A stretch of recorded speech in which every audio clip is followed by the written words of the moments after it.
Hello everybody, I'm Thomas. Welcome back to another solo RPG playthrough video. This time I'm back with Organic Towns, an RPG that lets you start, grow, manage an organic settlement in any tabletop RPG. So I came across this pretty recently, but I've been having a lot of fun playing it. It is, as I kind of described, it's more of a settlement builder. So in most RPGs, you're playing just a single character, doing a single thing.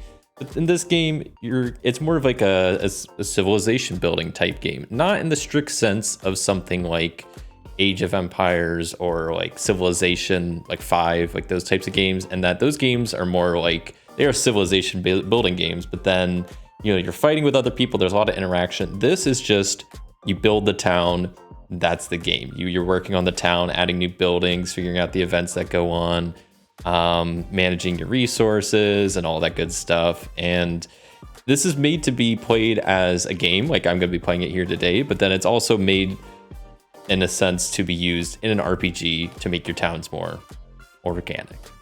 So I'll just quickly go through the PDF a little bit. This is published by Headless Hydra Press, and the lead writer was Shane Collins. I'll go ahead and read the little introduction text here. So the intro text reads, "Settlements, from the smallest frontier village to the sprawling megacity, have always been a cornerstone of fantasy tabletop role-playing games. Many parts of making great settlements are obvious: making interesting NPCs, fleshing out the key points of interest, coming up with tavern menus and general store supply lists. However, it's so easy, even bordering on unavoidable, to make a static settlement. Players arrive, they check out the sites, meet some locals, and then they leave and go on their next adventure. When they come back, everything is just where they left it. Sure, there might be a few quests to check out on like a quest board, or might have been a goblin attack on the farmer's flock, but like nothing really much else has happened. In a game where the GM is constantly focused on making content that revolves around the party, it's easy to forget that some of the richest, most interesting details of world building can and should happen independent of the party. It's when the party discovers a changing settlement tapestry that is truly organic that the party feels like they are in a real living world. Being a GM is so much work, rather than put the onus of making a rich living settlement on the GM, Organic Town seeks to make a comprehensive system that is easy to run, can be modified based on the level of involvement of the players, and that creates a living, breathing town that is truly unique to your own customized village. Your world and the settlement that you want to run is completely one of a kind. Organic Towns is tailored through building selection, upgrades, and settlement actions to be customizable to fit your world." So there's a little bit of what's going on. I think that pretty much gives a good idea of what this game is about. I'm gonna quickly skim over some of the other sections. So like Organic Town Assumptions is just saying that you're in a fantasy world that has levels of technology similar to 13th century medieval Europe. Stuff like mills, smiths, and effective agriculture are common. It's also saying that assumes magic and monsters are a basic fact of everyday life. There's stuff you can change, players' consequences, yada, yada, yada. The three main ways to use the book. So rules as written, which is what we'll be doing here today. You could do a simplified version, which is pretty much rules as written, but just simplified. A little bit just less to track, less to worry about. And then there's also the start at the end approach, where you start with a town you have and just kind of use the book for the event table and some other stuff. So there's a couple other stuff about behind the scenes versus with player characters being like the business owners. There's rules for all of that. Lots of interesting stuff. But obviously today we're just using it kind of as a solo thing to make a settlement. So some of the key mechanics, one of the key mechanics is something called settlement points, which are a foundation of Organic Towns. Settlement points are a representation of labors, raw materials, and gold. So it's pretty important. It kind of represents those three things. A settlement's baseline monthly settlement point allowance is just the population divided by 10, and then you just kind of round up. So a village with 257 residents would get 26 settlement points per month to spend on stuff. Settlement points can be spent on doing stuff in your settlement. It's kind of the main currency to do stuff in the game. It could be spent on buildings or settlement actions. You can build new stuff, upgrade stuff, do settlement actions to do stuff, all sorts of stuff, which I will go over here in a bit. There's a concept of morale in this game, which is pretty self-explanatory. It just is a modifier number that represents the general mood of your town. Another thing to worry about is availability of resources. So there's kind of three main resources in this game: lumber, stone, and metal. And there's different levels of availability. They're either rare, adequate, or abundant. And depending on if you're trying to build something that requires metal, but it's rare, it's going to cost more. Or if you're building something that requires lumber and you have adequate amount of it, then it'll cost less. So there's some modifiers that can apply to stuff depending on what your availability of resources looks like. There's a lot of stuff for random events. There's a little bit in here about the weather, but it doesn't implement it any, and it's not something I'm going to worry about too much. A way to convert settlement points to gold in like other RPGs if you want to do that. There's ways talks about like awarding settlement points, construction of stuff. So real quick, I'll try to zoom in on this real quick. Okay. So each building has a little table like this. And essentially, I think every building besides one, can be upgraded 3 times. They each have 3 upgrade levels. I'm trying to zoom in a little bit, but they each have different sections. So here is the prerequisite of what you need before you can build it. This little part here, column C, is the settlement points that's required, how many months it takes, and then what kind of resources are used. Column D is the maintenance. So once you build it, is it going to cost any settlement points per month to keep it running? And then finally, column E is the benefits. So in this, there is a trade number. So this, whatever building this is, would give you +1 trade. So that's kind of what each building is. And then as you can see, they have different levels of upgrade. Most things have 3 that have different, prerequisites and different stuff for each of them, but then you get better stuff as you go along. So pretty cool way they do buildings. There's some rules for making your own buildings if it's not in here. And then we're pretty much ready to get into the actual game itself, at least starting out making the settlement. So maybe we'll do the early stages first, and then I'll go over a little bit more of the rules before I start getting into this stuff. So hold on. So first off, as you can see here, I have a really great detailed, took me hours to draw this map. I'm talking hours. A lot of time and effort went into this. So hopefully y'all appreciate this. I took hours of sketching and all this stuff, but I got a pretty detailed map here. Just have a little river. It's kind of hard to see, but this is representative, it's a little bit different colored green, but this is a plains biome. The darker green is forests. Then over here, we got some mountains with a river going through. So this is the area we're gonna be settling. It may not be the easiest to see, but this is also, I'm using that hex generation. I'm using just hex grid again, that I use that website that I used for D100 lands, which I'll have in the comments. Pretty nice website that you can just punch in how many rows and columns you want of hexes, and it'll give you a piece of paper of all of that. So that's what I've been using. And yeah, just drew up this little map here that we're gonna settle in. This game does not require you to use a map. There's no really rules for it. Doesn't even really mention it. I like the idea of it though, because if I'm gonna be building a settlement, that'll be cool to kind of map it out, see where stuff is. And then it's kind of cool because then you can look back and see all the progress you made and all that. So I will be tracking stuff on there. I also have a couple other things printed out. I do have the settlement turn general layout here, just because I have some stuff printed out because I bought the PDF version. So I just have to print out some extra stuff just to make it easier to reference.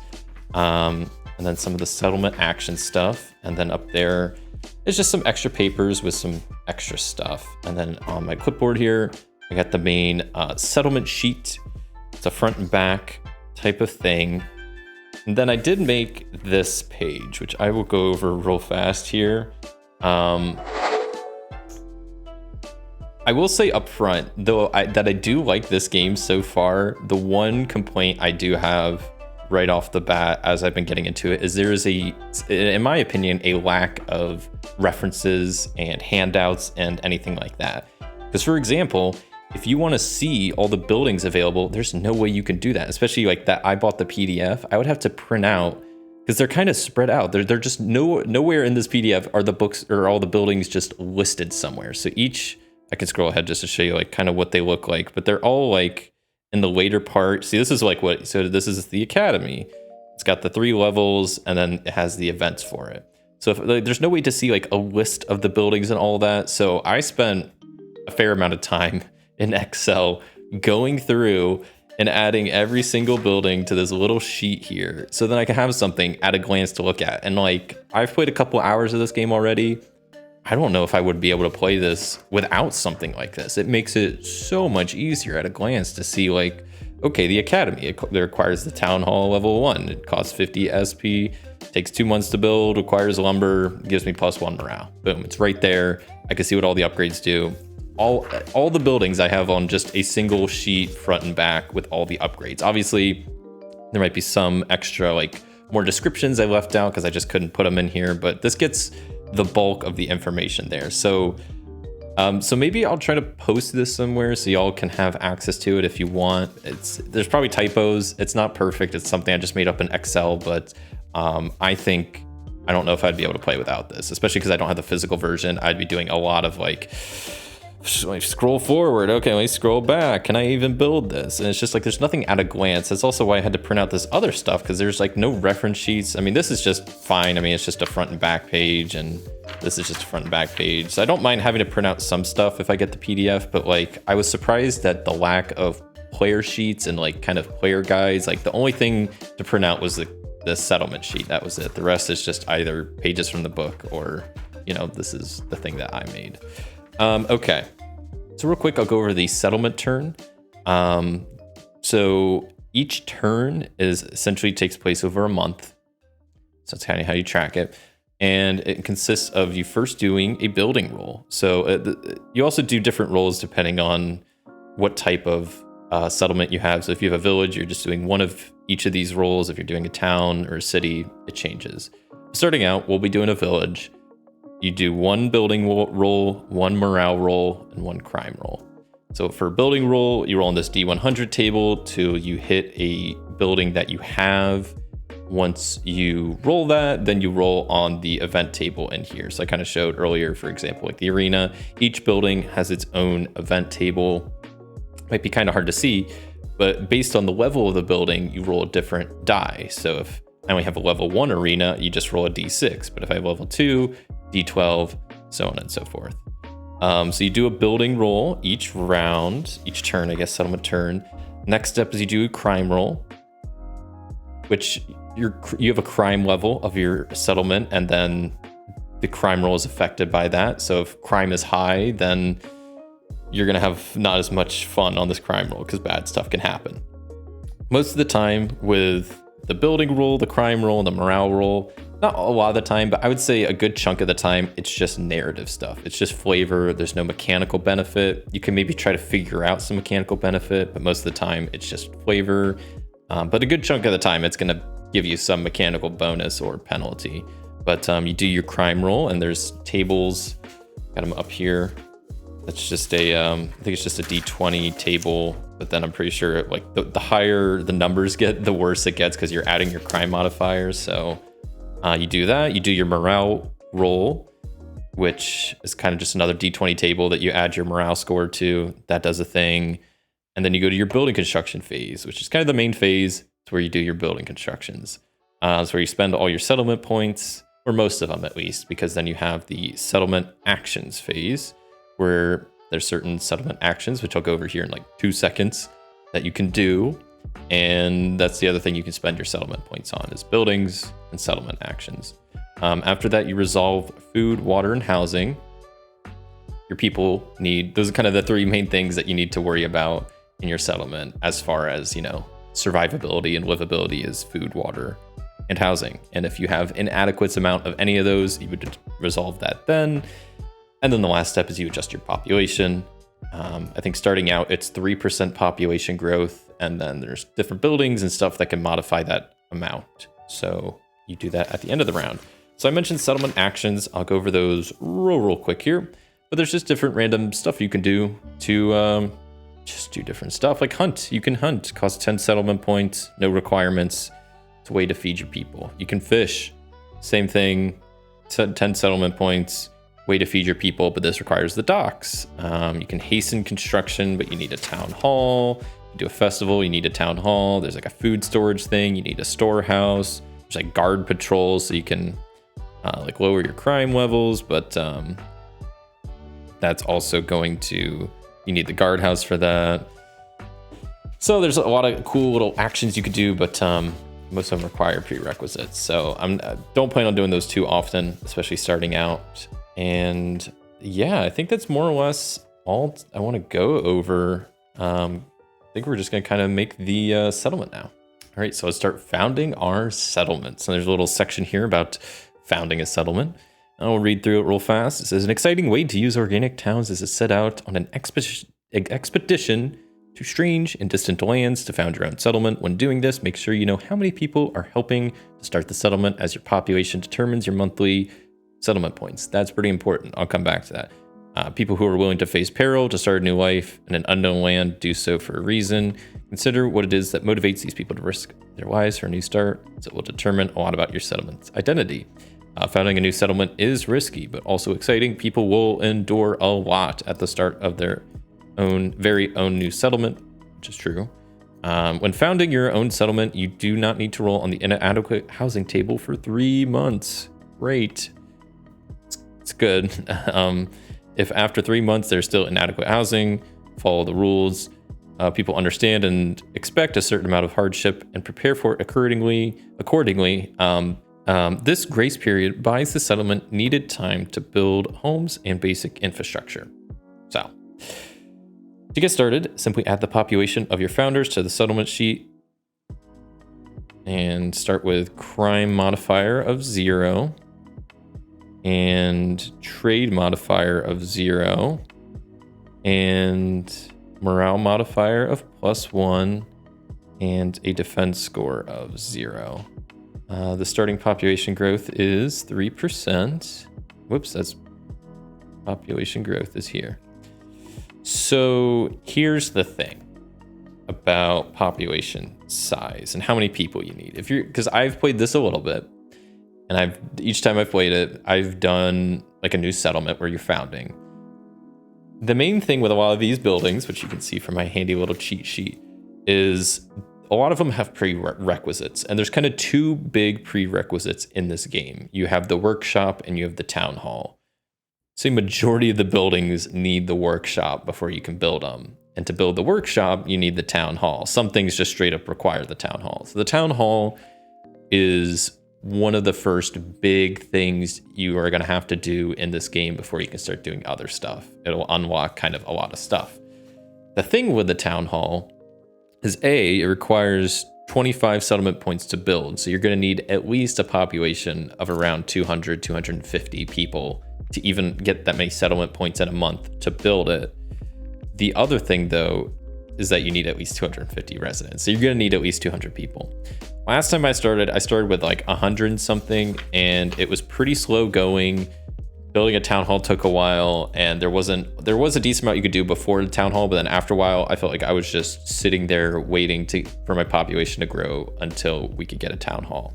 So I think, in my opinion, for this game, starting out, you do not want to start with less than 200 people. So I think what I'm going to do is start with 200 plus a D20 worth, and then just go from there. Maybe you could roll 2 D20 if you want a quicker experience, or no D20 if you want maybe a harder experience, but I'm just gonna roll single D20, add that to 200. I got an 18, so we're starting with a population of 218 brave people that I assume set out on a ship to this land, kind of rolled up somewhere near the coast. They saw the river and the forest and thought, hey, that looks like a good spot to land, so that's where we're gonna settle. So I have a population of 218, population growth of 3%, +1 morale, 0 crime, 0 defense, and 0 trade score. Okay, next is to set the availability of resources for lumber, stone, and metal based on what you decide about the settlement starting location. So for lumber, we're near a forest, so I think it only makes sense that lumber is abundant. So that means I will get a minus 33% discount on building stuff and upgrading stuff that requires lumber. Stone, we'll say then, is adequate, so there's no discount or modifier there. And then we'll say metal is rare, so that's going to cost 33% more settlement points to build stuff that requires metal. Also, since we're founding near a river, I think it's safe to say that this will provide drinking water for about 500 people, since it's the rule say if you're within a mile of this river, which we're founding pretty much right next to it. So yeah, I think besides that, that is pretty much all mechanical stuff to get out of the way. There's still a couple more important details. Firstly, what is this settlement's name going to be? I think for that, I'm going to reference good old Tabled Fables. I'm just gonna roll 2d12 to get some names here. So we get May Forge. It's the name of our settlement, Mayforge. Pretty interesting name. I guess I can also write in some monthly settlement points right now is going to be just 22 because basically 10% rounded up. And then finally, there are these spots for government type and settlement leaders. I believe this is optional, but I'm going to do it anyway. Essentially, what you can do is have a government type and a settlement leader. And with both options, they will both provide kind of I believe pretty much a good thing and a bad thing. Like they provide some benefit, but then also some kind of drawback. So I think government type, we're just going to go with a classic monarchy, which does a few things. For modifiers, so the settlement gets a -1 modifier to morale and a -1 to crime at the village stage and each time the settlement advances. Okay, and it says your settlement leader wields absolute authority and the settlement operates with a single vision and purpose. The cost of settlement actions is reduced by 50%. This has no effect on cost to maintain military units. So cool, I could do settlement actions easier now. Then for leader type, there's lots of different options that you can see here: monarchy, oligarchy, democracy, feudalism. And you got leader types. You have commander, scholar, merchant, mage, zealot, populist, kleptocrat.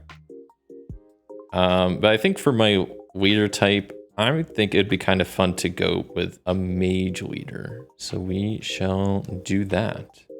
For mage, they have the arcane expertise, so the settlement point cost to build and upgrade the mage tower building and the apothecary is reduced by 50%. Additionally, the cost of the settlement actions unlocked by the mage tower are reduced by 25%, which is cool because that's going to even reduce it more. Though they have a disdain for the mundane, so their obsession over the magic makes mage disinterested in the management of some mundane projects. The settlement point cost to build, upgrade, and maintain the mines and the lumber mill is doubled. Okay, then at the top, I think I will write the current month just out of 12. So we'll say it's March, started in 3 out of 12 for the year. And I think with that, we're actually ready to just go ahead and hop into this with our first turn. We have a lot to do because starting out is difficult. We have 3 months of leeway with the inadequate housing, which is good because it gives us time to get our food under control and then our housing under control. So that's basically this first 3 turns. Food is gonna be my first priority, absolutely. And then after that, housing, I just am gonna have to try to get as close to being done as possible, but I think it should be all right. So first turn, building table, normally we would do a roll. We don't have any buildings, so it doesn't make sense to. And we'll say that, and I think it just makes sense to just go ahead and skip the crime and morale roll, at least for this turn, just because it's the very first turn. Yeah. So then we just kind of hop straight to the construction phase. So we have 22 settlement points. Let me take a little look at my chart here and see. Well, first, I mean, yeah, I'm trying, because farm, we either get farm or pasture. We need some source of food, right? Farm costs 10 settlement points. It does use lumber, so I'll get a discounted cost of it being like only 7. The farm does cost upkeep though, so that's something to keep in mind. It is annoying, but it's something to just gonna have to deal with. Apothecary is something I can build. There's no restrictions on it, and it does give me some source of income. So maybe I'll have to build that after the farm. The only other thing that I need to worry about is houses. Obviously, I need some place for my people to live. A house costs 3 settlement points, takes a month to build, and it gives housing for 10 people. So we have currently 200. I'm gonna need a lot of houses and a farm, because a farm will at least feed 500 people, and we'll start building some houses, then maybe next turn build the rest. So, okay. I also don't know if I mentioned this, but when it comes to buildings, most buildings can only be built once. There are a good number of buildings that can be built multiple times. On my little cheat sheet, I basically marked the buildings with a little asterisk, so if it could be built multiple times. So just quickly scan. So like stuff like farms could be built multiple times. Houses kind of makes sense, but you can only build like one barracks, one arena. Like kind of the main buildings, the big buildings, you can only build once. But small stuff like, you know, pastures and towers and walls, you can build those multiple times, which kind of checks out. So okay, I want to build a farm and some houses. So on the back here, got this little area for construction queue, where you kind of just write down what you want to build, and it's going to be a little queue for your construction. So we'll start out, the farm's going to cost 7. I'm going to write that on the second line actually. So farm, just building one of them. It's going to cost 7 with my discount, and it's only going to take a month to complete. And then how many did I have total to spend? So I have 15 more. Each house costs 2. So that means I could build what, 7 houses? At least this month, to start trying to, it's gonna cost 14 total, to try to get my housing under control, because food, housing, water, those are the 3 things that absolutely need to be taken care of. So, okay, I think that is going to be it for the building construction phase. I've started construction on a farm and 7 houses. All right, we're on our way. What's next? So then if I had any settlement points remaining, I could spend them on settlement actions, which I don't plan on it.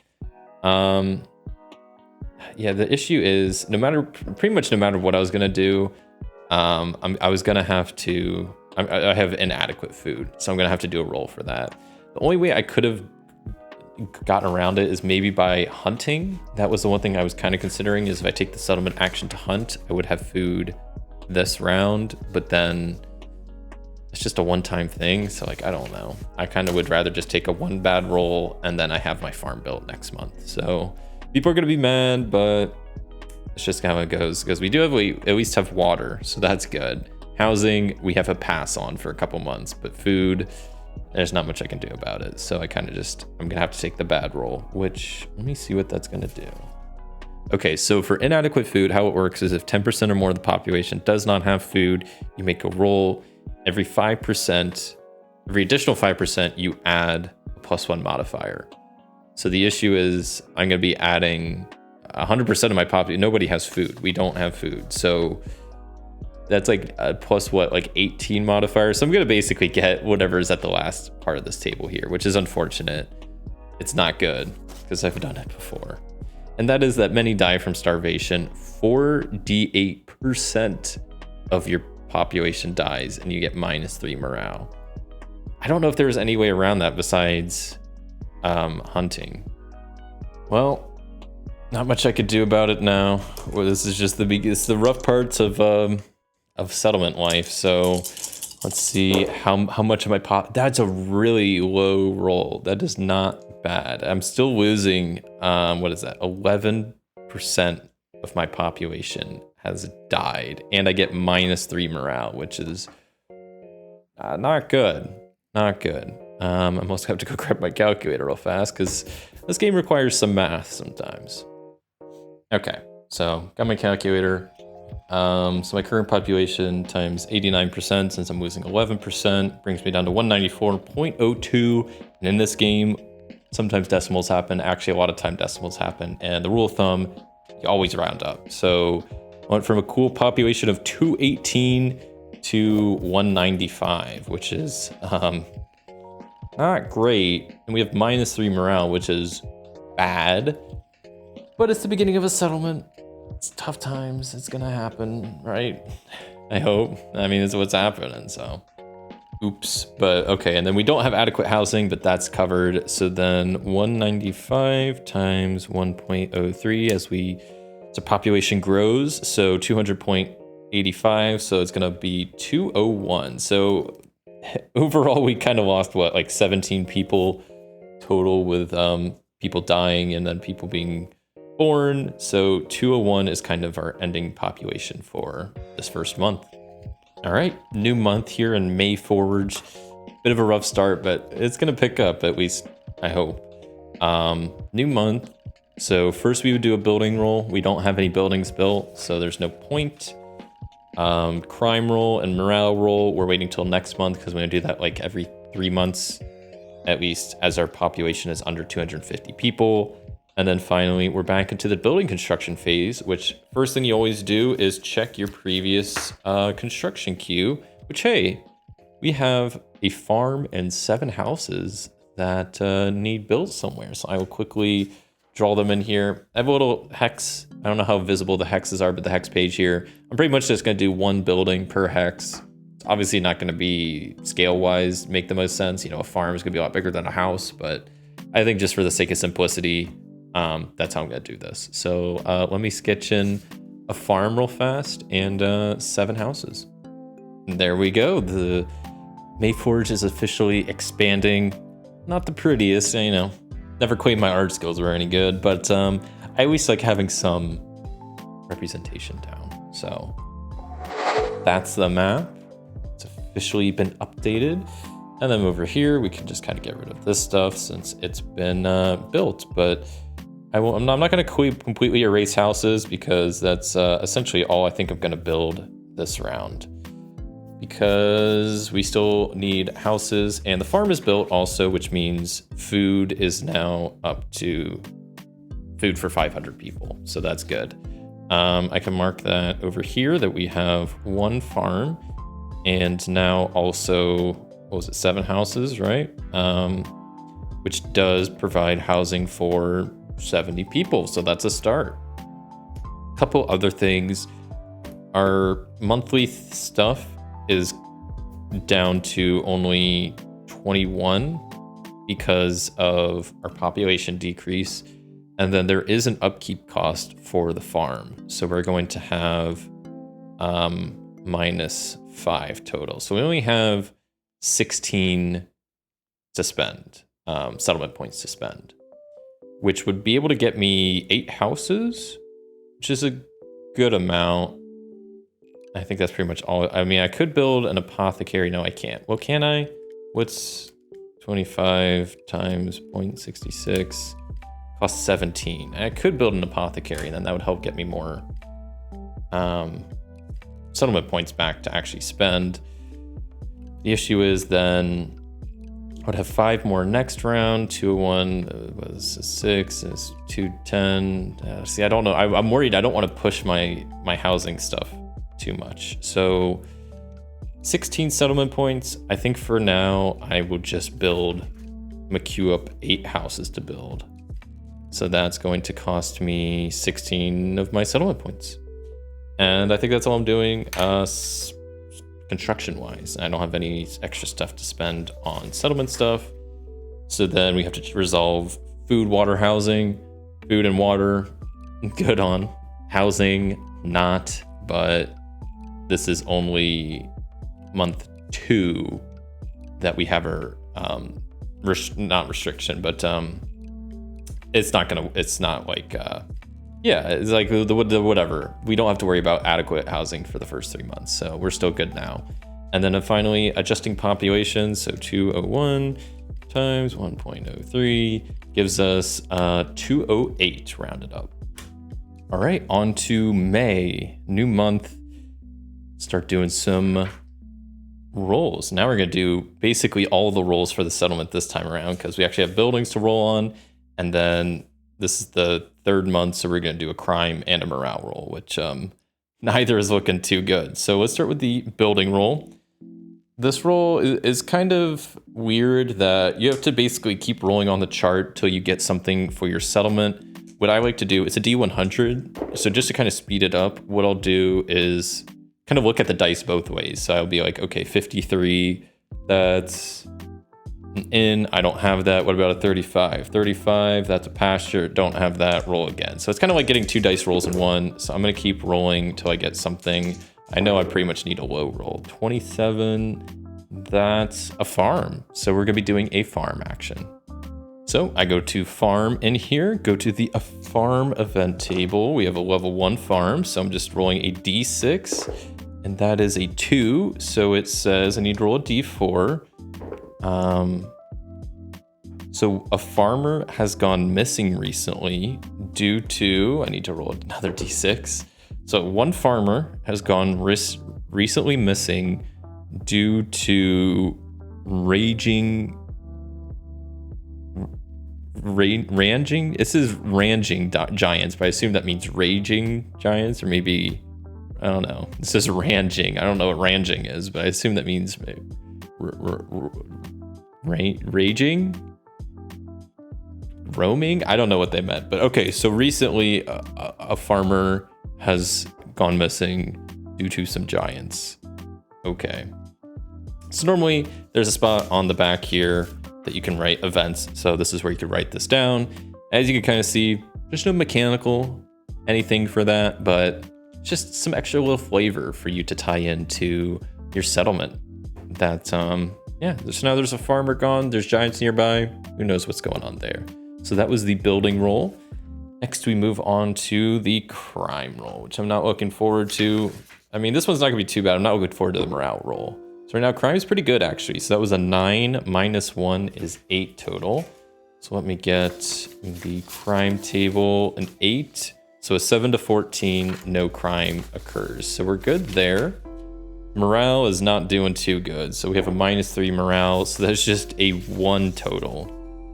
A 1 on the morale says, residents are increasingly blaming their problems on outsiders and are noticeably less welcoming to people and groups not from their settlement. Oh boy, that's always good. Crime increases by 1. Fantastic. So my people are mad.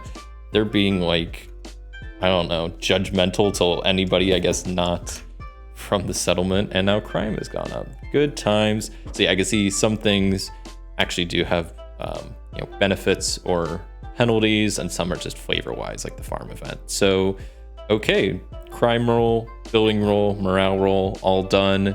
Building construction, we check the building queue, and we have 8 houses queued up to be built. So let me start sprinkling these houses somewhere on here. Okay, so we got a nice little cluster of houses going on here, and have built 8 more houses. I'm not going to completely erase this because I plan on building some more again.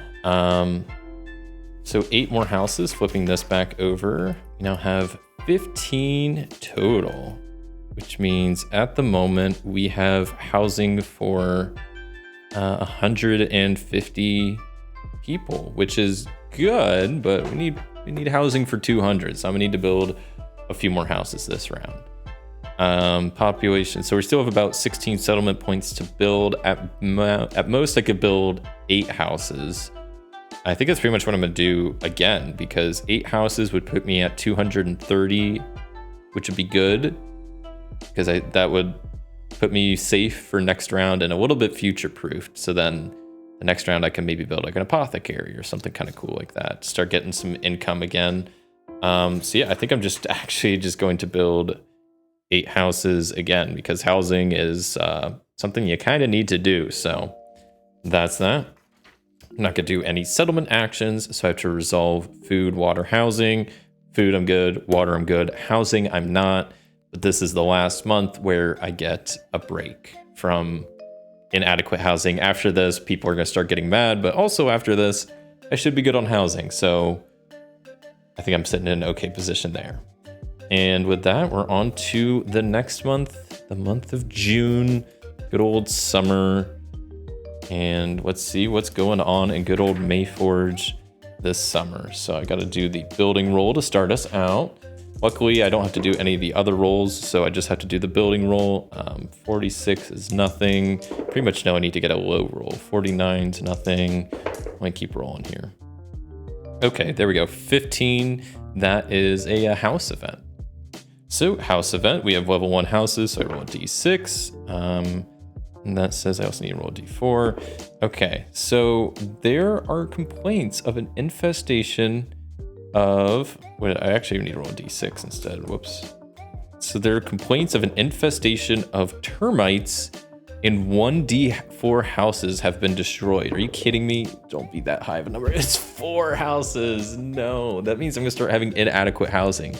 What kind of termites just destroy 4 whole ass houses? That's kind of impressive and also annoying because now I have to just demolish 4 of the houses on here, and that's gonna really screw up my my housing situation because I was gonna be barely over and now I'm not gonna have enough. But dang termites, what are you gonna do?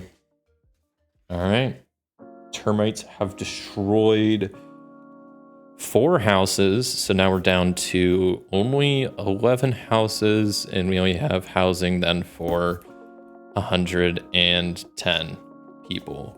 Cool, fun stuff. Love termites, man.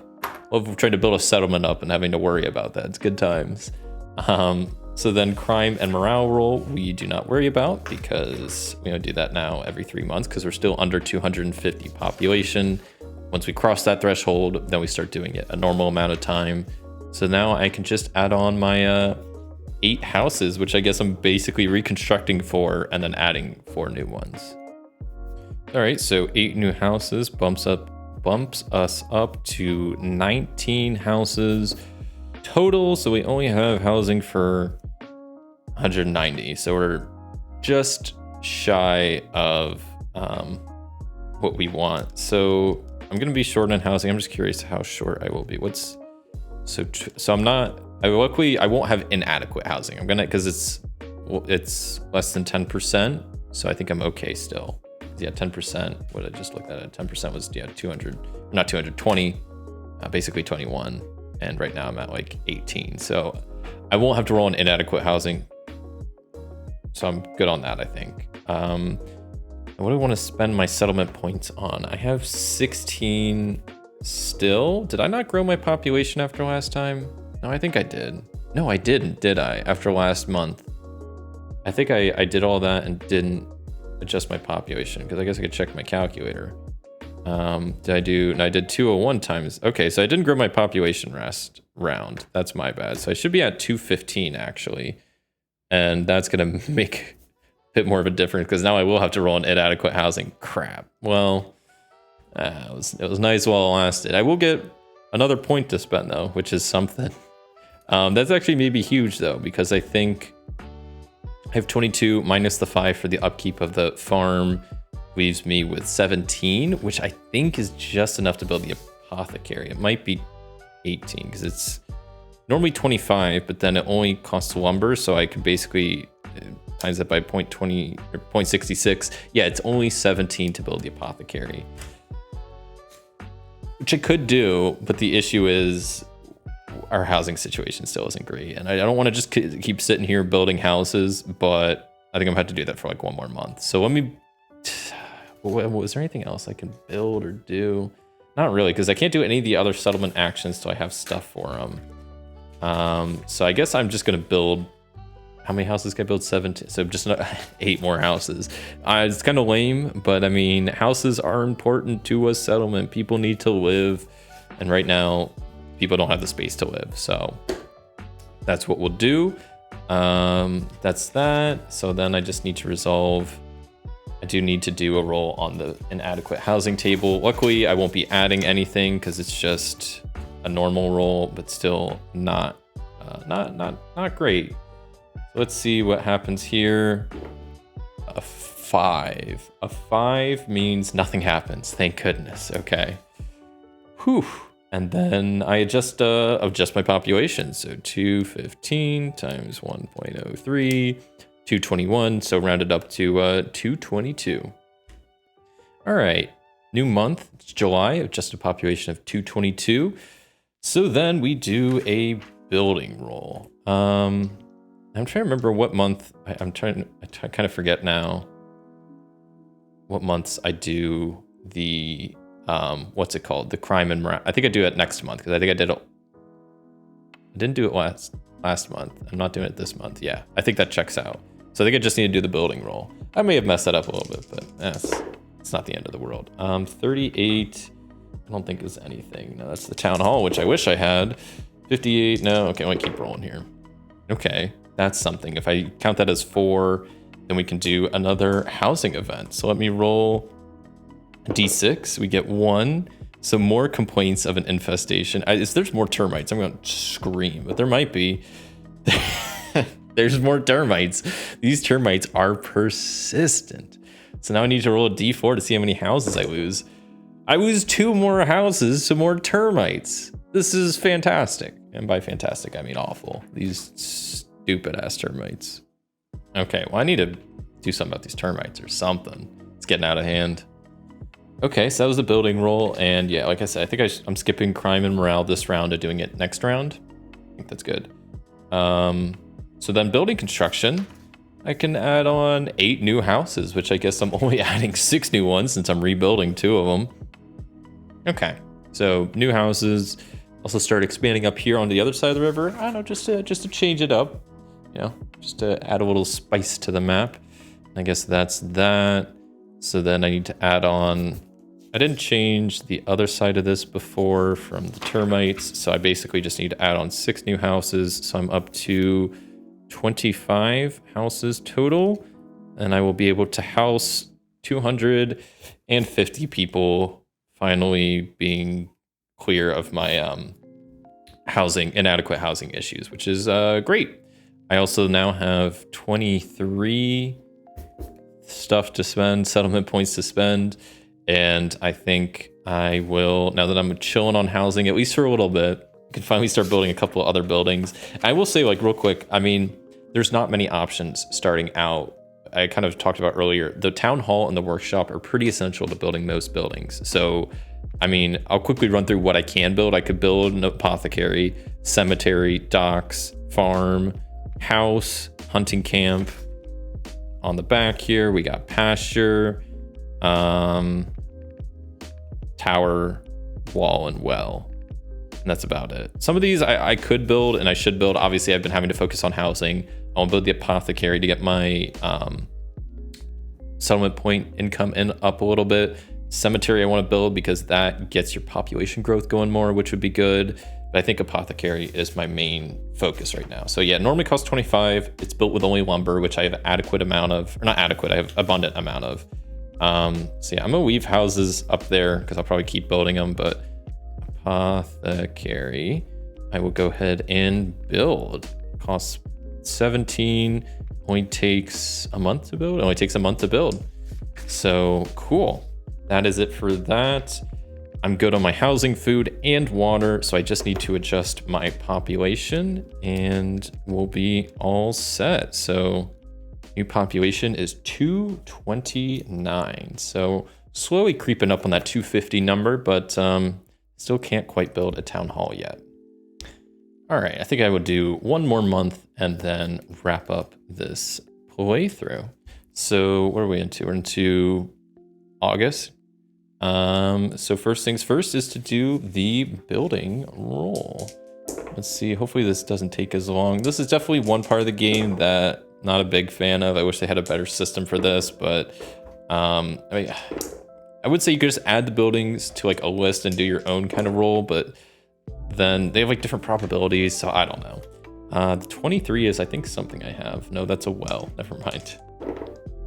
Okay, 12 is another house roll. House rolls is probably one of the most common, if not the most common type of rolls. Please don't give me a 1. Okay. A bitter feud between 2 families came to an end after 3. Bitter feud came to an end after a night of heavy drinking together. Okay, that could be worse. So now we do the crime roll. My crime is currently 0, so there's no modifiers to this. That's just a 10, which on a 7 to 14, nothing happens. So now we do the morale roll. My morale is not good. It's -3, so a 17. -3 is 14, which on a 7 to 14, also on the morale rolls, nothing happens.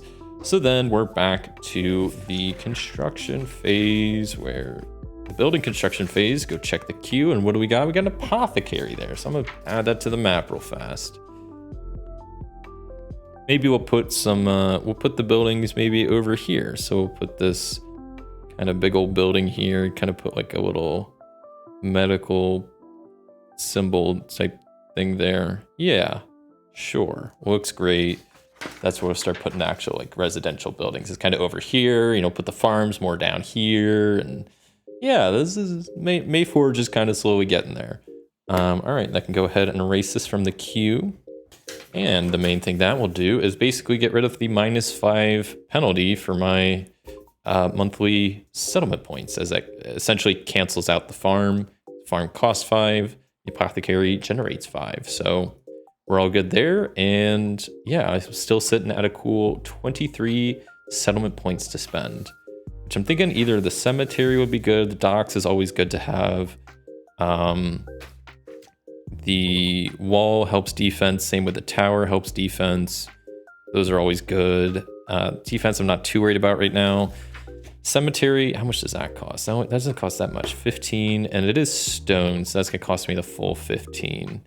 I have what, 23, so I'd have an additional 8 to spend. I could build some extra houses with that 8, I guess, if I have nothing else to buy. Towers are kind of expensive. They only cost 7. Towers only cost 7, so maybe I will build, what was I gonna say, a cemetery and a tower? I could do that. Yeah, so let me do that. I will build a cemetery and a tower to kind of add on to my my settlement here. 1, and that costs 15, and then the tower, only building 1, and that costs what, 7?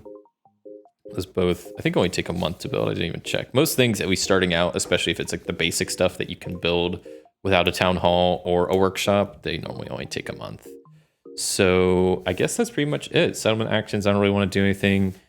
Resolve food, housing, water, I'm good on.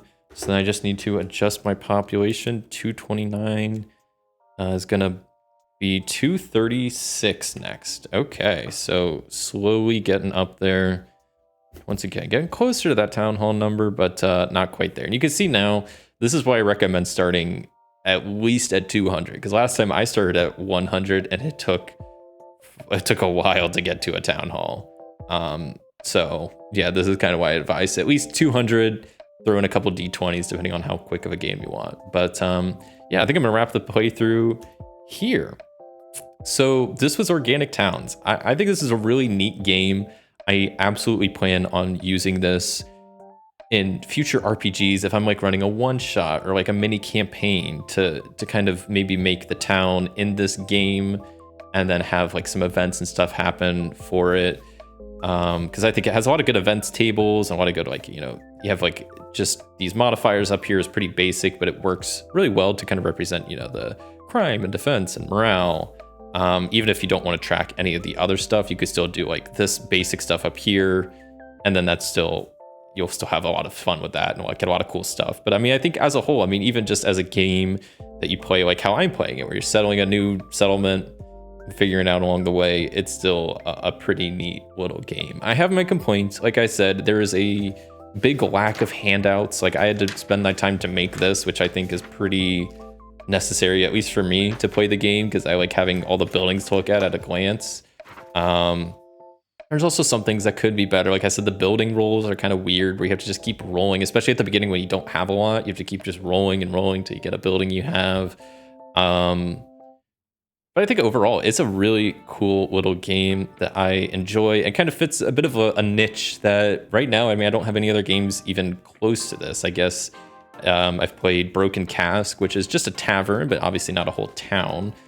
Iron Valley and stuff like that. It's like, yeah, it's not really city management, town management or anything. So yeah, this really does fit a bit of a category of RPG that I didn't really know I wanted, but now I'm glad I have one, because I'm gonna definitely keep playing this in the future. And like I said, even if I don't play it as much for the RPG itself, I think I will definitely use this idea and kind of plug in settlements that I'll use in RPGs, at least in a very simplified way, so I can roll on tables. Because I like the idea that, like, you know, these towns are supposed to be living organic things. So if you're playing, you know, like a D&D and players visit a town and then come back a couple months later, like it'd be cool to roll in this, you know, in between sessions and then have some stuff happen in the town, new buildings and, you know, events happen. I think it's a cool little thing to have, and I'm glad I found it and glad I got a chance to play it here today.